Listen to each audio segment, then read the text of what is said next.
Pour le Beerfest 2019, une première cette année, on vous propose une petite table ronde sur les circuits courts en Pays de Loire et toute la filière brassicole qui est en train de se structurer, surtout pour le bio. Donc moi c'est Gabriel Charin, je suis fondateur et cofondateur et brasseur pour les brassés. Et donc depuis le mois de juin, on est certifié bio pour toutes les bières. Aujourd'hui, donc, autour de la table, Emmanuel Cholet, donc, qui est chargé de mission à la coordination agrobiologique des Pays de la Loire, et chargé du projet donc, du champ au houblon, qui est donc, la mise en place du champ à la bière, pardon. Le champ de houblon, c'est Mathieu, qui n'est pas pu venir aujourd'hui.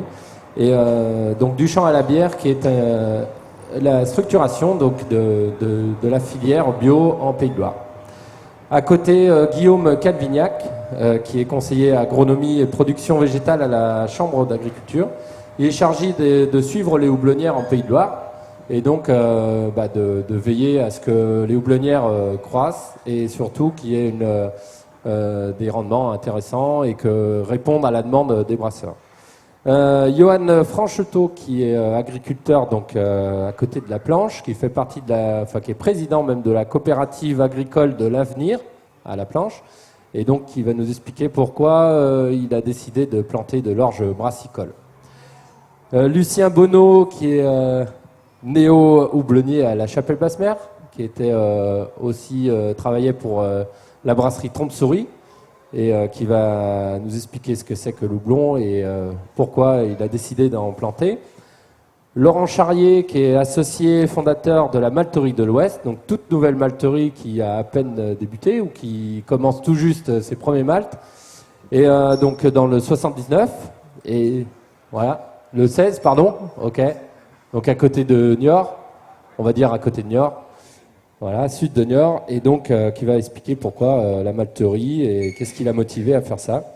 Et enfin, Céline Couchet, que tout le monde connaît bien maintenant, puisqu'elle fait souvent la une de Ouest France, qui est coordinatrice de l'association Bout à Bout, et pour la mise en place de la consigne bouteille, essentiellement, et donc un lourd travail, puisque la consigne existait il y a une vingtaine d'années, et qu'aujourd'hui, il faut relancer la machine, et surtout les machines qui permettent de récupérer les bouteilles. Donc elle va nous expliquer tous les enjeux. Donc voilà, donc je vous propose de commencer par Emmanuel Cholet, qui va nous expliquer son rôle et quel est l'avenir de la filière autour de la brasserie en Pays de Loire.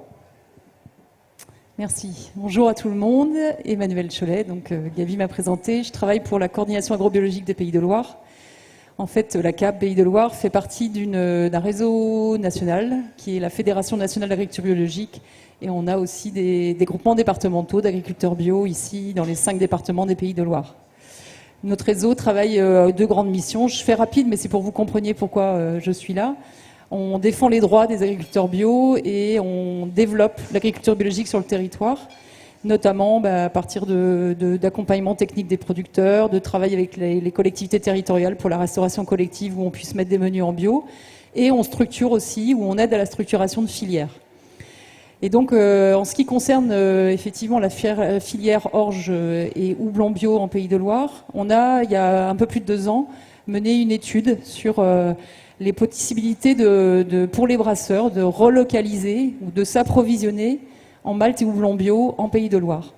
Aujourd'hui, il y a très peu de possibilités, ou en tout cas les volumes produits en orge et malt et en houblon sont pas suffisants pour approvisionner tous les brasseurs et toutes les brasseries qui se sont énormément développées ces dernières années en Pays de Loire, mais en France et partout. Et du coup, l'étude consistait à aller enquêter des brasseurs pour savoir s'ils seraient intéressés pour relocaliser leurs approvisionnements en malt et houblon bio, et du coup avoir en disponibilité du houblon bio et du malt ici en Pays de Loire. La plupart ont dit oui, on est intéressé, même si ça nécessitera sans doute des efforts et mettre la main au porte-monnaie, mais on est intéressé. Donc du coup, l'association des brasseurs des Pays de Loire, qui est une association indépendante des brasseurs des Pays de Loire, est venue vers nous en disant qu'est-ce qu'on peut faire pour donner suite à cette enquête. Et du coup, nous, on a déposé un projet pour animer et structurer une filière, et on est financé pendant 3 ans par la région Pays de Loire pour justement coordonner ce projet de structuration et coordonner les acteurs qui voudront bien y participer. En gros, ça consiste en quoi? Eh ben, ça va consister à réunir des producteurs, des agriculteurs en fait, et des brasseurs et malteurs pour voir comment on peut d'abord réestimer ou estimer de manière précise quelles sont les demandes et quelle est l'offre potentielle en surface et en volume sur les Pays de Loire pour l'orge et le houblon. Ça va être un premier temps. Un deuxième temps va être aussi la discussion de ce qu'on attend en termes de qualité, quelles sont les attentes des brasseurs et quelles sont les possibilités aujourd'hui qu'ont les agriculteurs pour produire de l'orge et du houblon. Mais la partie houblon, je la laisserai à mon voisin de gauche, Guillaume, pour répondre aux attentes des brasseurs, que ce soit sur l'aspect variété, l'aspect critères qualitatifs qui sont nombreux et qui doivent répondre aux attentes des brasseurs. Donc ça, ce sera une autre partie du travail. Et puis, avec l'aspect, une question qui est spécifique autour du maltage. Est-ce qu'aujourd'hui, on est en mesure, en Pays de Loire, de cette étape du maltage de l'orge, est-ce qu'on a les équipements et les infrastructures qui peuvent répondre à cette étape de la filière? Ça, c'est une question qui sera abordée aussi. Et puis, si on y arrive, pourquoi pas aller jusqu'à planifier en fait le travail des agriculteurs pour répondre à la demande des brasseurs. Donc, quels sont les volumes et quelles sont les surfaces dont on a besoin, et pourquoi pas contractualiser aussi un jour, vraiment avoir une filière aboutie qui permette aux brasseurs et aux paysans de travailler ensemble et d'avoir une filière locale et bio qui soit cohérente à l'échelle des Pays de Loire. Et puis, dans la mesure du possible, peut-être d'ici 3, 4, 5 ans, 10 ans, amener d'autres producteurs et faire grossir la filière comme ça pour qu'elle puisse répondre aux attentes et qu'elle soit cohérente et qu'elle contribue tout simplement à l'économie locale à l'échelle des Pays de Loire. Voilà. Merci Emmanuel. Donc, qui c'est qui a impulsé vraiment cette demande de structuration? Est-ce que c'est vous? Est-ce que c'est plutôt les brasseurs, les agriculteurs? Je crois que c'est plutôt vous, les brasseurs. C'est vrai que nous aussi, on est toujours intéressés, nous, groupement d'agriculteurs bio, pour être moteur, pour stimuler un peu les filières, parce qu'effectivement, c'est pas naturel de mettre des transformateurs et des agriculteurs à travailler ensemble.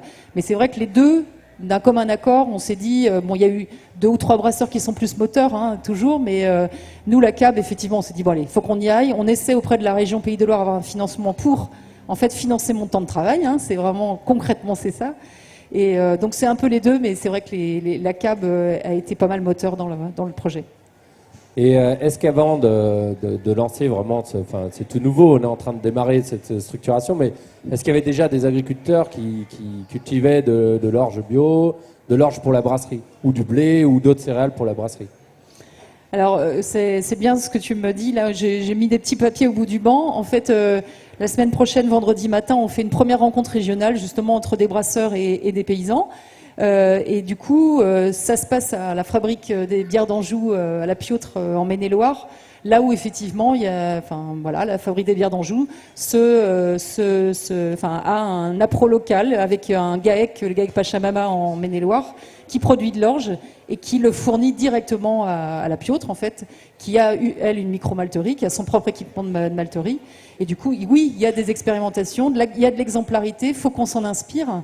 On ira sans doute voir aussi chez nos voisins bretons, qui, avec De la Terre à la Bière, leur association, depuis 10 ans, eux, ils sont en réflexion et ça y est, ça tourne, produisent de l'orge et permettent à des brasseurs d'utiliser l'orge locale. Donc oui, il y a des exemples et il faut qu'on s'en inspire, il faut qu'on sache ce qui marche et ce qui pose problème. Et on est beaucoup sur les questions d'impureté, les questions de stockage, les questions de séchage. Il y a beaucoup de choses qu'il va falloir, en termes de critères techniques, en fait, ça va être les freins les plus importants à lever. Voilà. Merci Emmanuel, je pense qu'on a compris donc, que la structuration, ça repose essentiellement sur le bio, pour en tout cas cette démarche, et qu'il y a une vraie demande des brasseurs, mais aussi des agriculteurs qui veulent construire une filière d'appro en matière première, orge et blé ou autres céréales. J'ai pas parlé du houblon, mais effectivement, Guillaume en parlera. On a une petite part du travail sur le houblon où on travaille plus avec les houblonniers sur comment ils vont s'organiser pour commercialiser et structurer leur collectif de houblonniers dont Guillaume a la charge pour effectivement fournir au mieux. Et quand on a un problème de mildiou ou d'aléas climatiques et qu'on peut pas fournir ce qu'on a à notre client, comment on fait collectivement pour s'organiser pour fournir notre brasseur ou notre client en houblon bio. Voilà. C'est un bon passage de parole. Guillaume, donc, est en charge de suivre tous les houblonniers, surtout les houblonniers, puisqu'il n'y avait pas de houblonnière en Pays de Loire jusqu'à présent, et que c'est né avec Mathieu Cosson, qui a structuré la première houblonnière à Bourgneuf-en-Ré, et donc que tu suis. Donc, Guillaume, si tu peux nous expliquer où tu en es sur les houblonniers. Oui, bien sûr. Donc bonjour, Guillaume Calvignac, donc conseiller agronomie à la Chambre d'agriculture des Pays de la Loire, là, basé à Nantes. Donc moi, je suis des éleveurs sur les Pays de la Loire, mais également donc j'ai une mission avec les houblonniers. Les houblonniers, on va dire, qui sont regroupés dans un groupe qu'on appelle Émergence GI2E. Donc pour ceux qui ne savent pas, GI2E, groupement d'intérêt économique et environnemental. C'est un groupe qui permet d'avoir des financements justement pour structurer des producteurs. Dans mon groupe en ce moment, ils sont 6 qui sont répartis en gros sur le quart nord-ouest de la France. Voilà, donc pour résumer le houblon un petit peu en chiffres, en France on a 450 hectares, la majorité donc localisée en Alsace. Et donc si on se concentre sur les Pays de la Loire, uniquement on va avoir entre 10 et 15 hectares, mais uniquement en bio.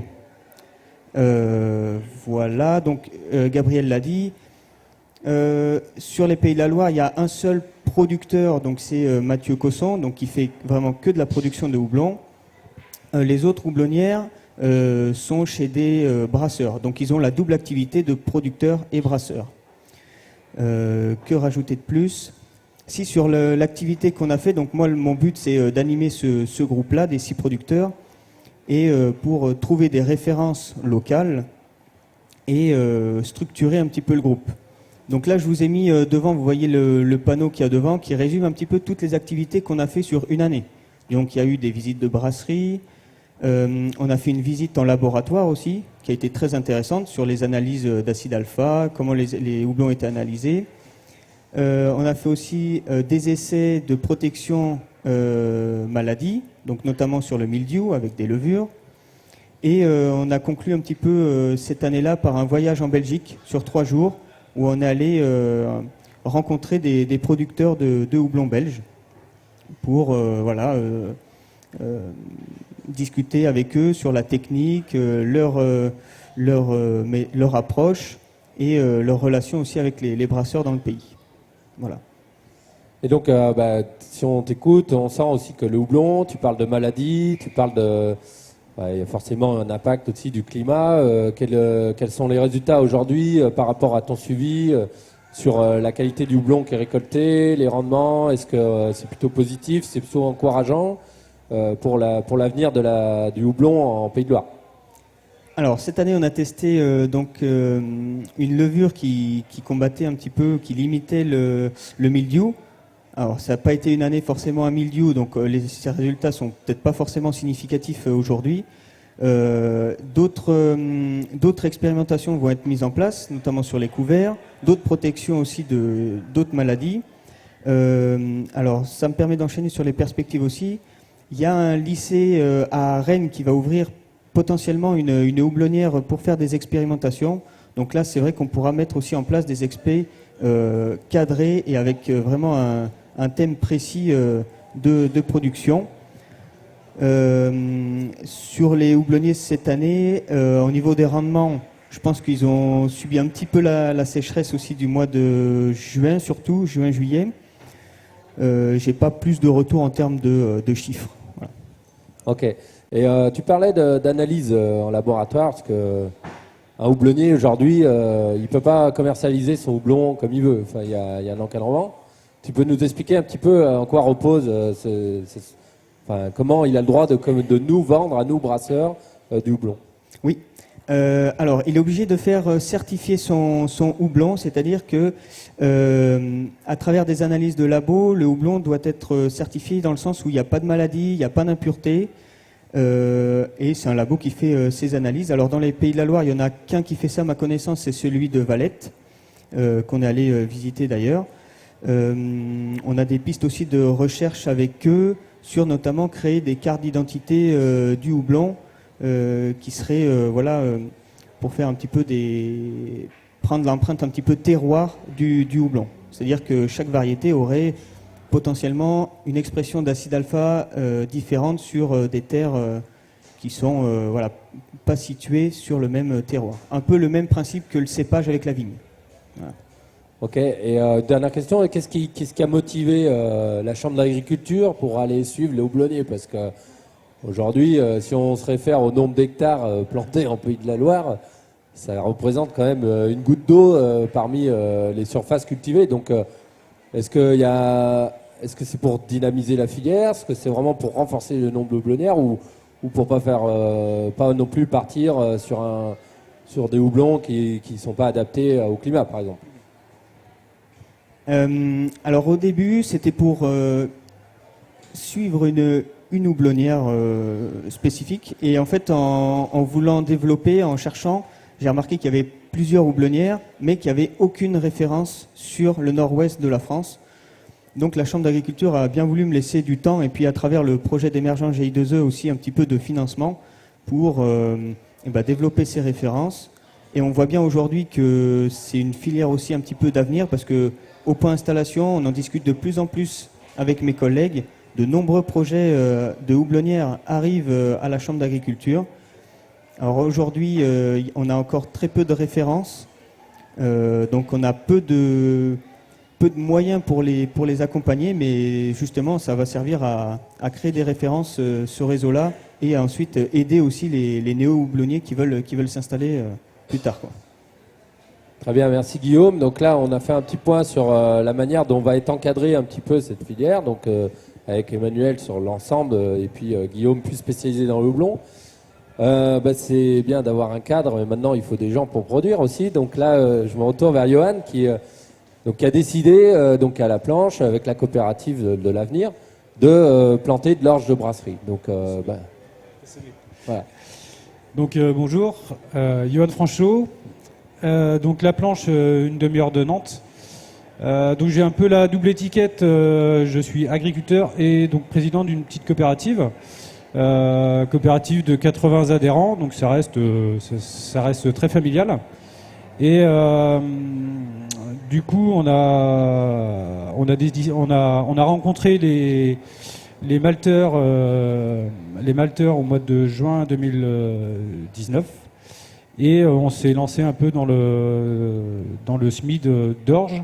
Donc moi, sur ma ferme, on n'en a pas semé, c'est une autre ferme donc, qui est adhérente à la coopérative. Et donc on essaye de mettre ça en place. Donc à la coopérative, c'est une coopérative qui a 60 ans. Je vais essayer de vous présenter un peu la COP. C'est 3000 tonnes de stockage, donc c'est beaucoup de blé conventionnel, d'orge et de colza. Donc le bio est apparu il y a 2 ans maintenant, 2018, donc c'est la 2e année. Et on se rendait compte que plus ça allait, plus les agriculteurs commençaient à partir sur le bio. Donc on a ouvert ce créneau.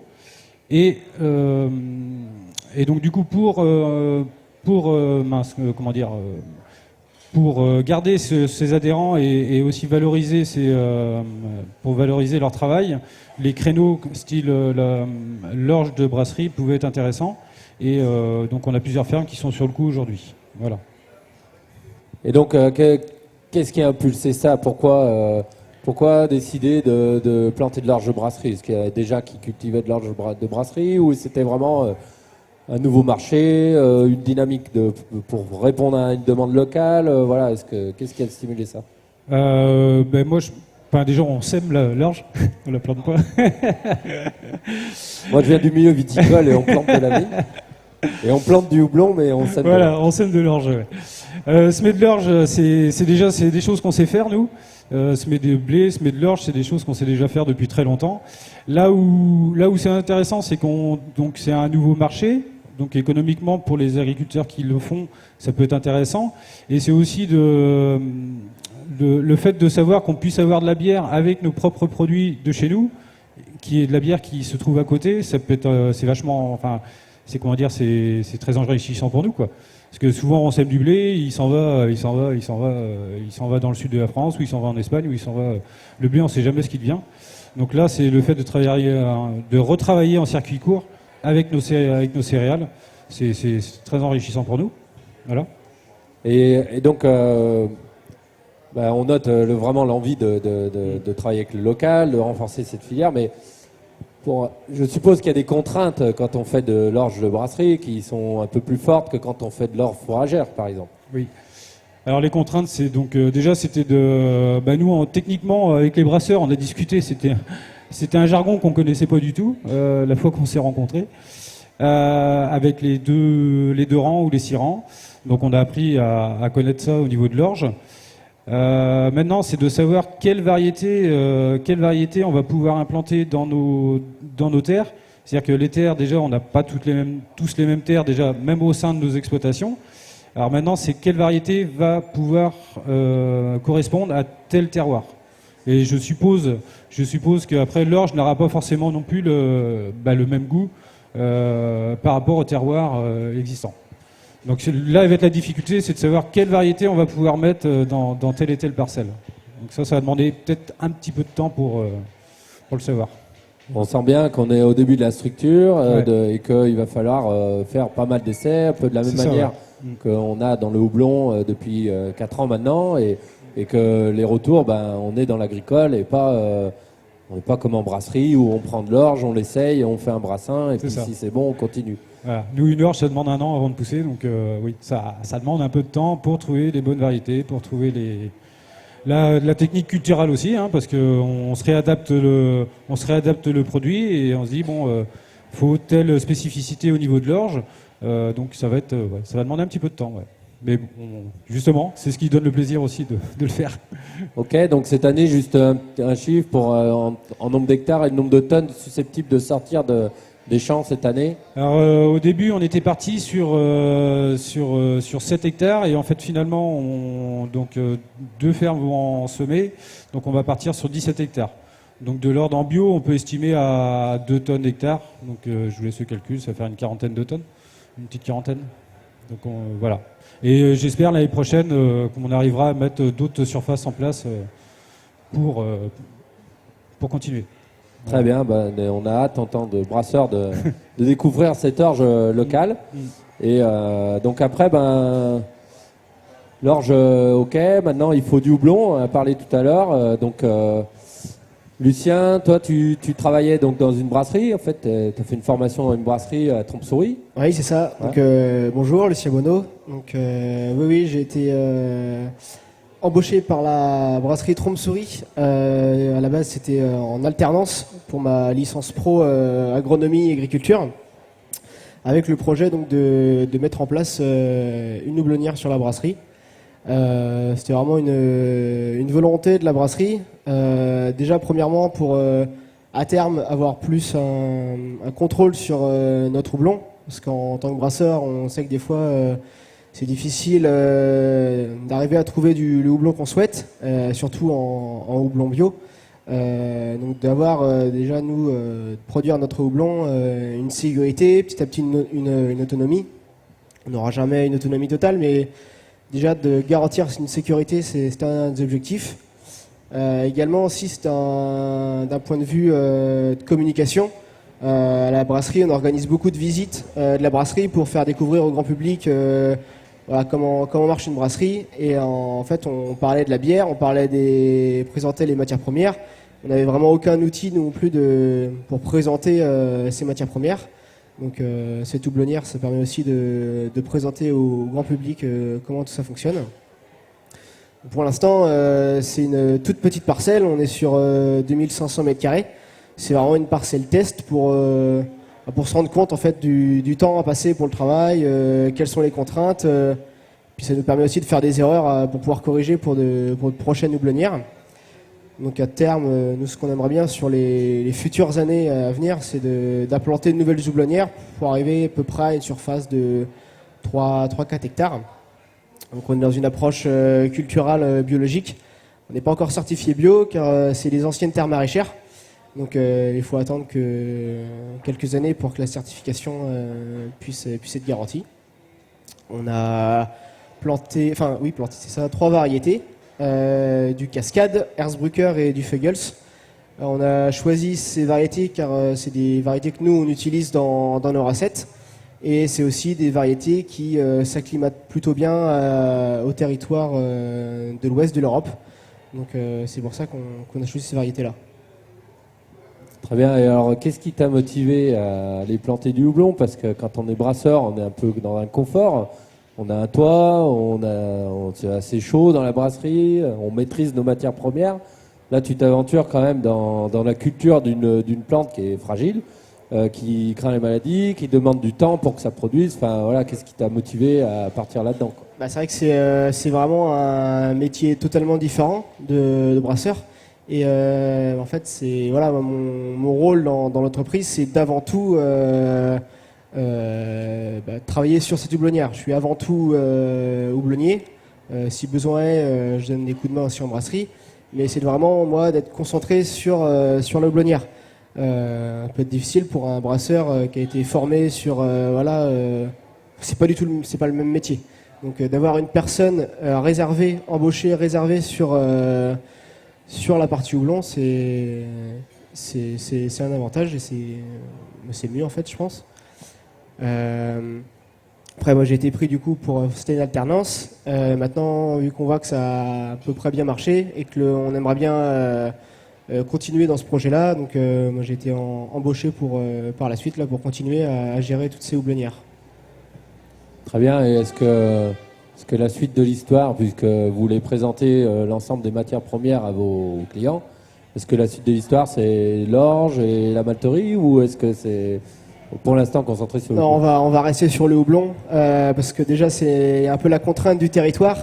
C'est vraiment sur le Val Nantais, donc une zone de production maraîchère à la base. Et en fait c'est beaucoup du petit parcellaire assez fragmenté. On n'a pas de grandes parcelles, donc c'est tout de suite plus compliqué pour mettre en place des grandes cultures comme l'orge. D'autant plus que voilà, sur le travail, c'est du petit interrant, des ordres de 3 mètres. C'est du petit matériel du coup pour passer dans ces interrants-là. Donc voilà, c'est plus pratique de bosser sur du petit parcellaire comme c'est dans le coin en fait. Donc on va pour l'instant rester sur le houblon. Très bien. Et donc les premiers retours là, puisque tu as planté au mois de mars, les premiers plants, et donc quelles sont tes premières impressions par rapport à la récolte, puisqu'il y a dû y avoir quelques cônes qui sont sortis? Ouais, on a eu quelques cônes. Après, c'est un peu difficile d'avoir du recul. C'est vraiment ma première année. Et puis, à part avoir bossé quelques semaines chez Mathieu Cosson à Bourneuf, j'ai pas de temps de recul sur ça, sur la culture. Donc là, nous, on a eu 10 kilos secs sur nos 2500 mètres carrés. Sachant qu'on compte à peu près... il faut environ 4-5 ans à la plante pour qu'elle puisse produire à son maximum. Donc nous, on compte pour 250 kilos secs dans 5 ans à peu près. Pour l'instant, 10 kilos, bon, c'est normal, c'est les premières années, le temps que la plante se mette en place. Donc bon, à voir en fait avec les prochaines années si la production va augmenter ou si elle baisse, c'est qu'il y aura vraiment un problème. Très bien. Et juste pour terminer, est-ce que tu peux juste nous donner en 2 mots le principe cultural, qu'est-ce que c'est cette plante, comment ça pousse? Donc en fait c'est une liane. Enfin à la base c'est un rhizome qu'on vient mettre en terre. Donc c'est un rhizome qu'on plante pour environ entre 10 et 20 ans selon les variétés. C'est une plante qui va commencer à pousser à la fin de l'hiver, début du printemps, et qui va pousser, vu que c'est une liane, sur une ficelle tutrice. Donc chaque année on va venir installer des ficelles sur le haut de notre structure. Pour que la liane puisse grimper sur cette ficelle tutrice. Elle va pousser tout au long du printemps et début de l'été. Vers juillet-août, les cônes vont commencer à se former et vont grossir et se charger de la lupuline, cette poudre jaune qui intéresse les brasseurs. Et vers fin août, mi-septembre, c'est la période de la récolte. Donc où nous, là, pour l'instant, on a une petite structure, donc on n'a pas de matériel pour battre le houblon, pour le sécher. Donc on travaille, cette année, on a travaillé avec Mathieu Cosson. L'année prochaine, on pense peut-être travailler avec TT Haute, qui sont plus proches de chez nous. Et ensuite, voilà, on laisse l'hiver, on laisse la culture l'hiver. On peut semer des cultures d'interrants, donc c'est des couverts qui vont pouvoir apporter naturellement de l'azote au sol durant tout l'hiver, quand on va casser du coup ce couvert au printemps. Et ensuite, au printemps, la culture recommence. On va venir tailler le houblon et il va repartir. Il faudra refixer les ficelles et puis c'est reparti pour un an. Gros travail manuel. Oui, c'est beaucoup de travail manuel. Ouais. Merci Lucien. Donc juste pour préciser, donc la tête haute aussi qui a planté une houblonnière. Nous les brassés aussi, on a une petite houblonnière depuis 4 ans, donc c'est intéressant de voir que les brasseurs eux-mêmes commencent à lancer aussi un petit peu la culture. Mais on voit bien qu'il y a des grosses contraintes en termes de culture et que c'est mieux d'avoir des spécialistes pour faire ça. On va revenir un peu sur l'orge, puisque l'orge, on peut pas l'utiliser vraiment, enfin on peut l'utiliser en brasserie crue, mais c'est mieux quand il est malté, puisqu'on a des enzymes qu'on n'a pas quand il est cru. Et donc Laurent, qui est cofondateur associé de Malterie de l'Ouest, va nous présenter pourquoi le malt et les objectifs de cette nouvelle malterie qui vient de naître. Bonjour à toutes et à tous, donc Laurent Charrier de la Malterie de l'Ouest. On est basé en Charente-Maritime, à peu près 40 km au sud de Niort. Alors la genèse de ce projet-là, on n'en est pas responsable. En fait, c'est les brasseurs de la région qui ont initié, un peu à l'instar de ce qui s'est passé en Bretagne, une réflexion sur le maltage, puisque le maltage, que ce soit ici ou un petit peu partout en France, même si les choses sont en train de se combler. C'est le chaînon manquant en fait de la chaîne. Dans cette région-là, donc un peu les Deux-Sèvres, Charente-Maritime, etc., il y a de l'orge brassicole de qualité qui pousse et qui est cultivée déjà depuis un moment. Il y a des brasseurs qui sont de plus en plus nombreux, comme partout en France. Et ce qui manque pour finaliser une filière locale, c'est la malterie. Donc des brasseurs se sont regroupés, ça démarre en 2013, animés par l'AFIPAR du Pays de Mel, qui est une organisation qui développe des filières agricoles dans une logique de circuit court, et qui a animé la réflexion autour de comment on peut monter une malterie locale. Donc les réflexions se sont portées, il y a eu 2 voies un petit peu. Certains brasseurs recherchaient à monter un système coopératif entre eux, en essayant de vraiment d'être participants, co-acteurs de cette malterie. Et puis il y a une autre voie, plutôt les brasseurs un peu plus importants, qui plutôt cherchaient un porteur de projet pour gérer cette activité en soi. Voilà, et donc il y a une réflexion assez longue, quels sont les moyens, quels sont les équipements, l'investissement, etc. Et je dirais que ça tourne un petit peu en rond parce qu'il n'y avait pas de voie vraiment qui devenait évidente pour tout le monde. Et puis, moi et mon collègue Vincent Fex, il se trouve qu'on a quitté notre monde précédent qui était l'industrie de l'équipementier, principalement dans l'agroalimentaire. Et on recherchait tous deux une activité à l'échelle humaine, on va dire, dans une logique assez proche du circuit court et de l'économie sociale et solidaire, donc dans ces aspects-là. Et à travers le monde de la bière, on a eu vent de cette recherche, de cette étude sur la malterie. On s'y est approché, on s'y est intéressé, ça fait tilt assez rapidement. Et puis on a fait l'étude de marché, essayé de comprendre de quoi il s'agissait. On s'est formé chez un Malter Eco en Ardèche, on s'est formé à l'IFBM, et puis on s'est lancé. Donc après une genèse de projet qu'on a trouvé bien longue, de 2 ans, avec certains aléas techniques et financiers, le temps de convaincre les banques. On a enfin démarré le projet cette année. On a démarré les travaux au printemps et puis on vient juste de démarrer l'activité. Donc notre premier lot, on essuie les plâtres qu'on vient de terminer juste cette semaine-là. Voilà, donc la genèse et le besoin, il a vraiment été exprimé par les brasseurs et avec une forte demande d'être dans une logique de circuit court et appuyé par le monde agricole à travers cette organisation AFIPAR.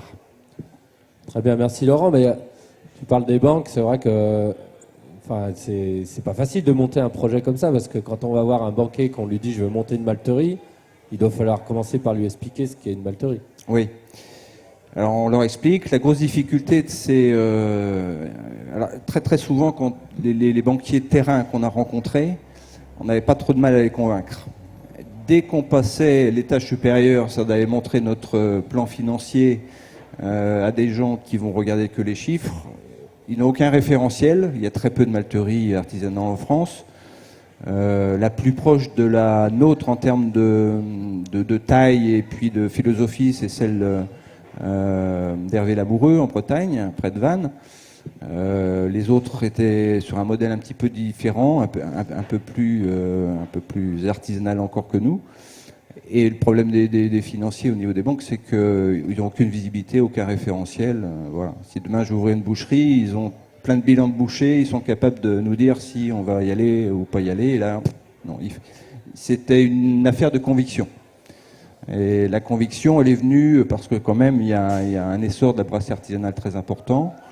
Et puis, il y avait un support aussi politique, local, important, puisque c'est quelque chose qui fait sens, en fait, pour pas mal d'acteurs sur le marché.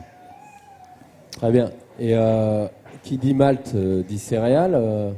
Comment ça se passe pour s'approvisionner en céréales? Il y a des contrats, parce que il faut trouver l'orge ou le blé qui est prêt à malter. Alors, comme je disais, on est implanté en Charente-Maritime sur un bassin qui est très favorable à l'orge brassicole et avec une culture qui est ancienne, principalement en conventionnel. Donc nous on a décidé, après avoir questionné un certain nombre de brasseurs de la région, à se mettre en position de fournir à la fois de l'orge conventionnelle et bio. En conventionnel, on travaille avec une toute petite coopérative locale, à l'instar de la tienne. L'orge, il est autour de nous. On est basé en pleine campagne. L'année dernière, l'orge, le champ qui est juste en face de nous, à 15 mètres, c'était de l'orge brassicole. Cette année, avec les rotations, le plus loin qu'on ait pu trouver, c'est à 250 mètres. Et la coopérative qui fait le stockage est à 25 km de chez nous.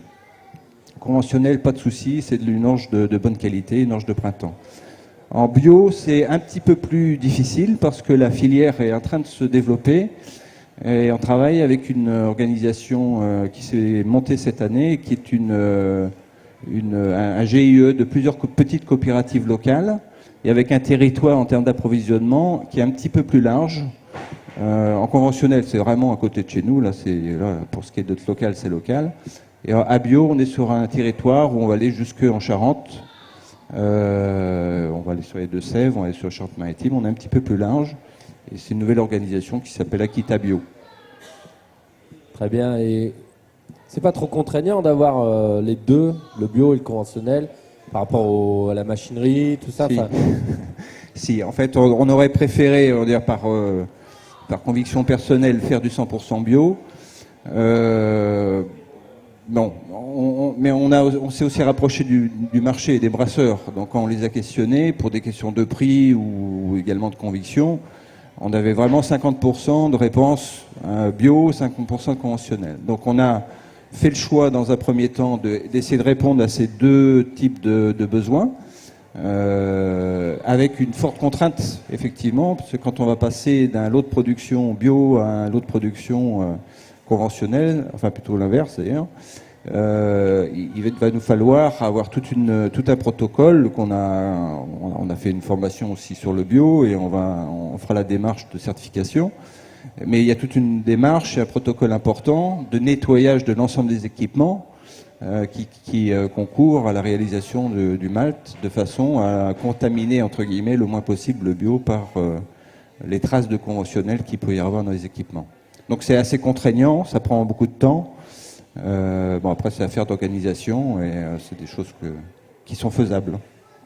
Et une dernière question sur la partie malt, quand ça sort de la malterie, est-ce qu'il y a une certification comme dans le houblon? Est-ce qu'il y a des contrôles à faire? Comment ça se passe? Il y a des analyses? Vous êtes obligé de fournir quelque chose avec le malt? Oui, alors on fait des analyses, on va faire des analyses, on est en cours c'est notre premier lot donc, de cette semaine, mais effectivement, d'abord, on démarre, c'est des équipements qui sont aussi nouveaux pour nous.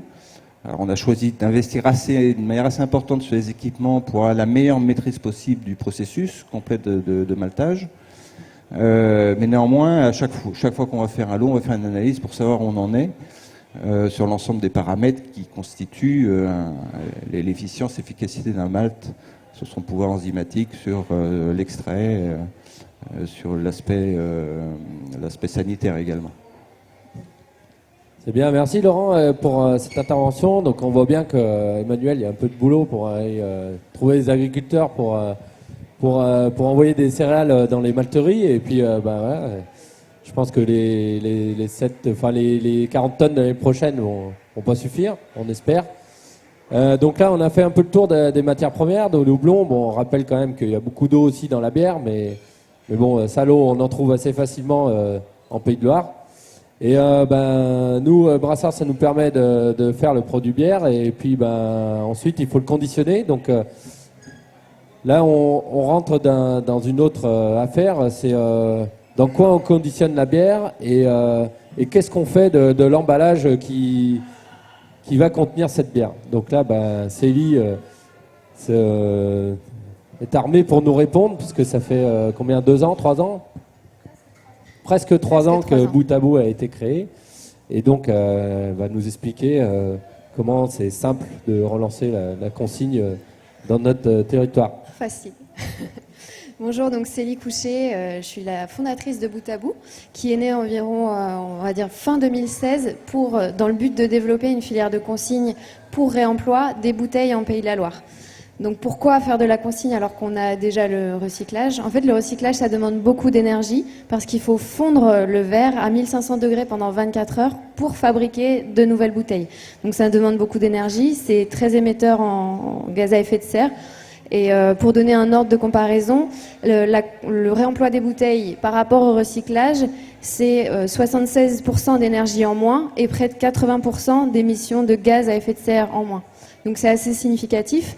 En plus, on n'a pas d'usine de recyclage en région Pays de la Loire, mais par contre, on a eu la chance d'avoir une des dernières laveuses industrielles de bouteilles en France, qui est située à Clisson. Donc vraiment, on reste encore dans cette logique de circuit de proximité.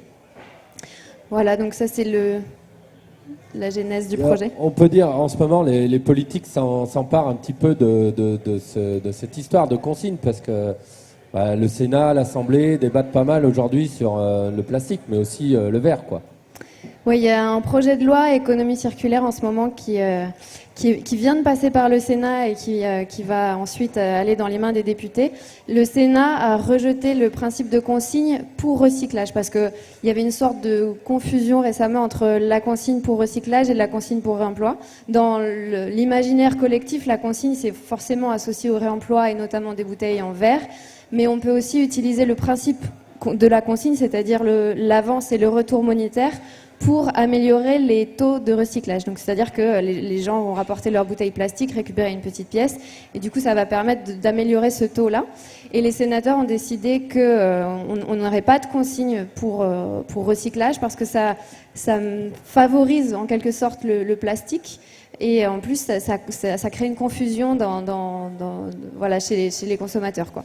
Donc voilà, pas de plastique, pas de recyclage, pas de consigne pour le recyclage.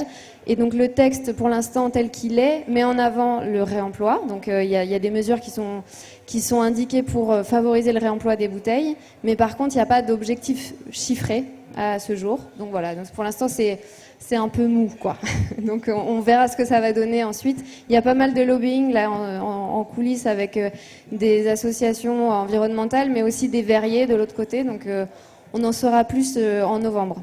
La loi va sortir en novembre. C'est pas si simple de récupérer du verre et de le renvoyer chez un brasseur. Il y a des contraintes, je suppose. Oui, alors il y a beaucoup de choses à mettre en place pour relancer une filière de consigne parce que auparavant tout était conçu pour le réemploi, c'est-à-dire que les bouteilles étaient assez lourdes, donc solides, les étiquettes s'enlevaient au premier lavage, c'était du papier et de la colle. Toutes les grandes surfaces étaient équipées d'endroits pour récupérer les bouteilles, donc tout était mis en place. Là, il faut tout reconstruire sur des bases nouvelles et notamment des nouvelles bases techniques, c'est-à-dire que les bouteilles qui ont été adaptées à un usage unique doivent être abandonnées pour des bouteilles qui sont plus solides, voilà, adaptées à plusieurs cycles. Donc on a de la chance pour les bouteilles de bière, les grandes bouteilles comme cette bouteille-là, elle est déjà adaptée au réemploi, donc il n'y a pas de changement à faire pour la plupart des brasseurs, enfin la plupart l'utilisent, donc là on a de la chance. Par contre, par exemple, pour la 33 centilitres, celle-là, elle ressemble exactement à une bouteille jetable de 200 grammes, mais elle fait 310 grammes et elle est un tout petit peu plus haute. Donc là, il y a une question d'adaptation pour les producteurs. Et donc Bout à Bout accompagne aussi les producteurs, oriente vers des revendeurs de bouteilles. On peut aussi faire des devis pour les producteurs. Et donc il y a cette question de la bouteille, il y a aussi la question de l'étiquette. Comme je disais, aujourd'hui les étiquettes ont changé de nature. Avant c'était du papier, de la colle. Maintenant la plupart du temps ce sont des adhésifs, des autocollants qui s'enlèvent pas du tout au lavage.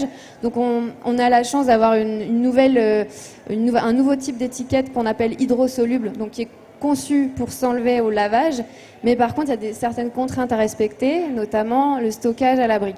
Donc là c'est pareil, on organise un système logistique pour récupérer les bouteilles. Donc Bout à Bout organise la récupération des bouteilles dans les magasins et dans les cafés, hôtels, restaurants, pour stocker ensuite les bouteilles à l'abri et permettre de garantir ces aspects techniques et donc des bouteilles propres, sans étiquette, sans trace d'étiquette. Donc voilà, il y a pas mal de contraintes techniques.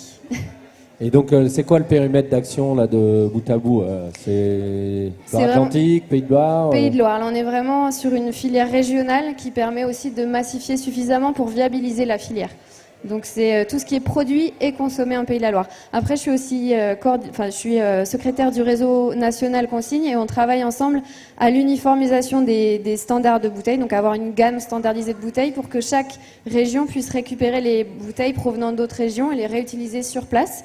Ce qui permet d'éviter du coup de voir des bouteilles partir et de pas pouvoir les réutiliser, ce qui est dommage, quoi, parce que toutes ces bouteilles ça a un impact assez fort. Le contenant a un impact assez fort dans le cycle d'une boisson, en fait. Dans le cycle de production d'une boisson, le contenant, c'est très impactant.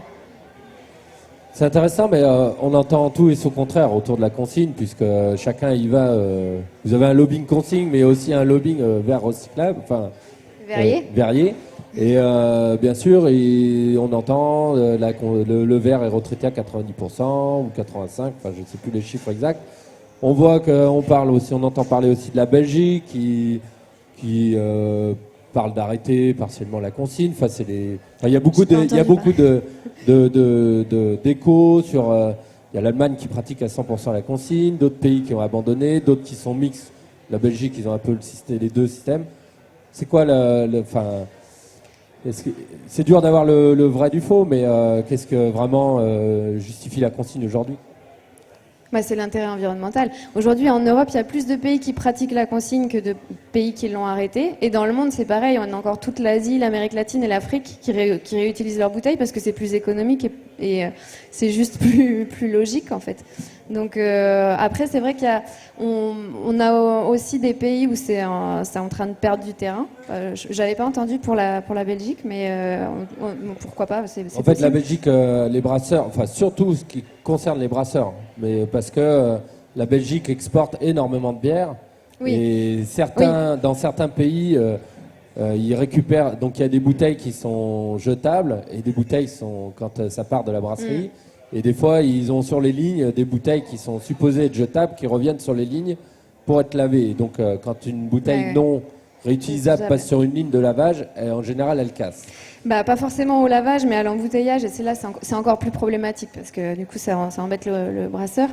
Mais oui, c'est vrai que l'export, c'est l'ennemi de la consigne, à moins d'avoir des standards européens qu'on pourrait réutiliser dans plusieurs pays. Mais globalement, pour les brasseurs, il y a quand même une forte distribution française, enfin nationale et locale.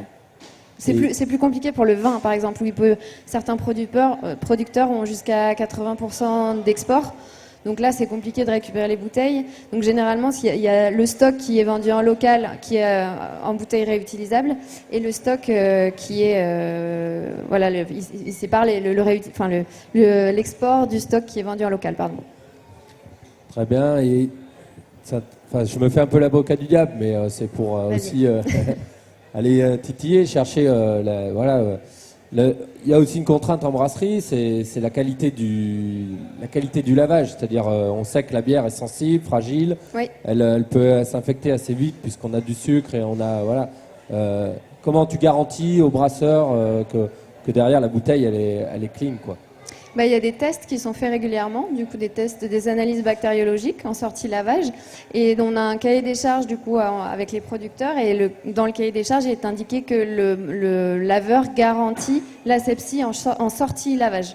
Après la partie stockage on maîtrise moins, donc on s'engage au moins jusqu'à la sortie de la laveuse que les bouteilles soient sans aucune bactérie.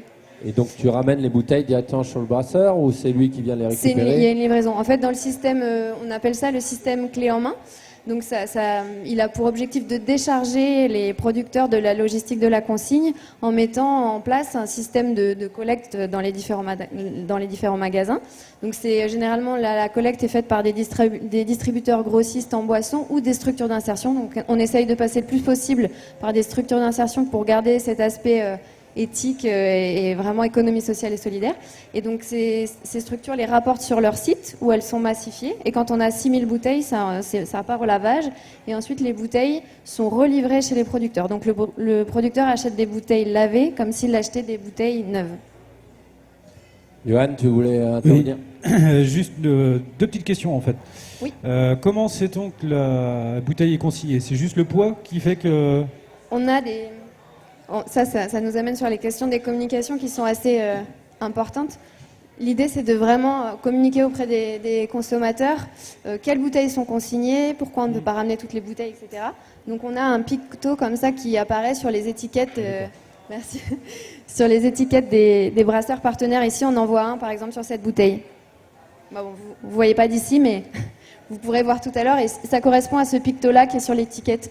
Et on a pas mal de supports de communication au magasin, des affiches, des stop rayons, des bandes de riz. On a tout un tas d'outils de communication pour justement que le consommateur soit au courant. On a aussi une carte qui géolocalise tous les magasins partenaires et les producteurs qui font de la consigne.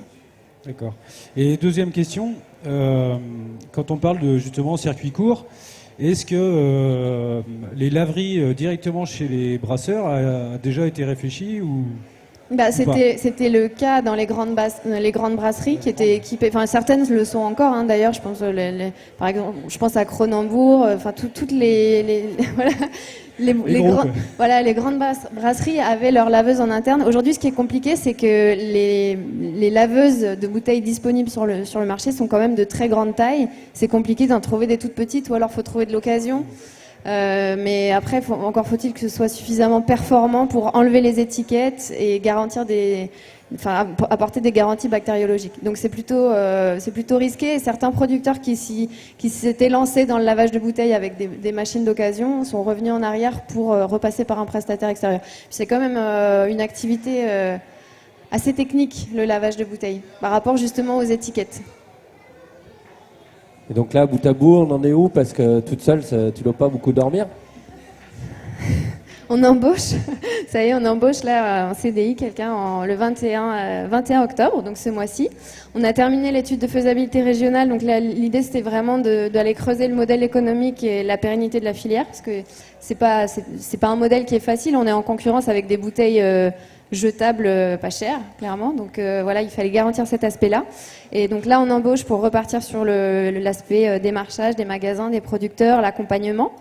Et on va mettre en place un système informatique pour gérer automatiquement les demandes de collecte, suivre les flux de bouteilles, les flux de casiers, et pouvoir gérer tout ça de manière un peu plus automatisée, rapide, et gagner du temps là-dessus.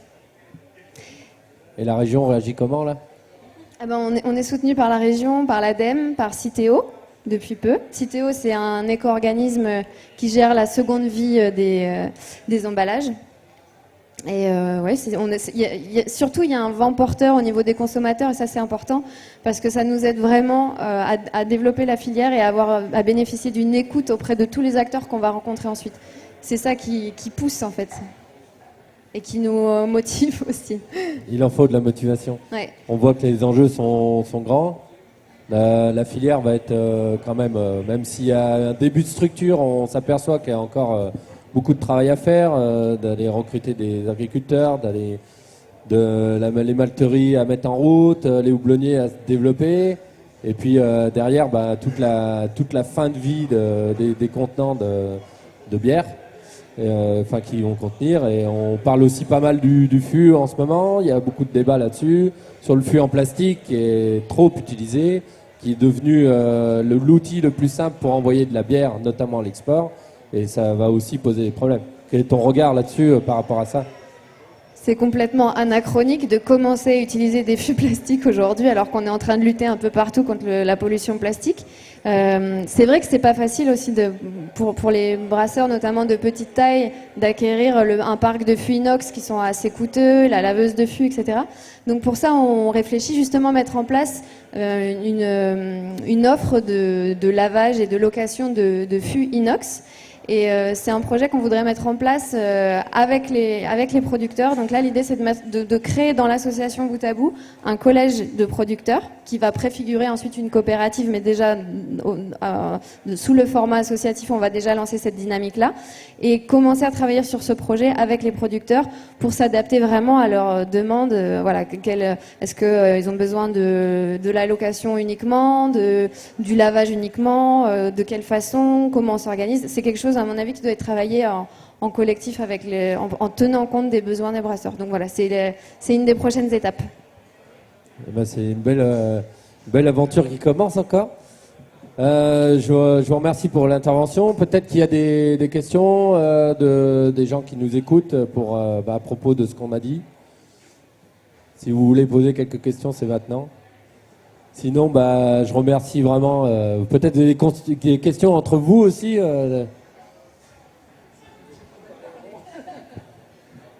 Moi, je me demandais s'il y avait déjà eu du houblon auparavant en Pays de la Loire ou si c'était vraiment nouveau comme culture.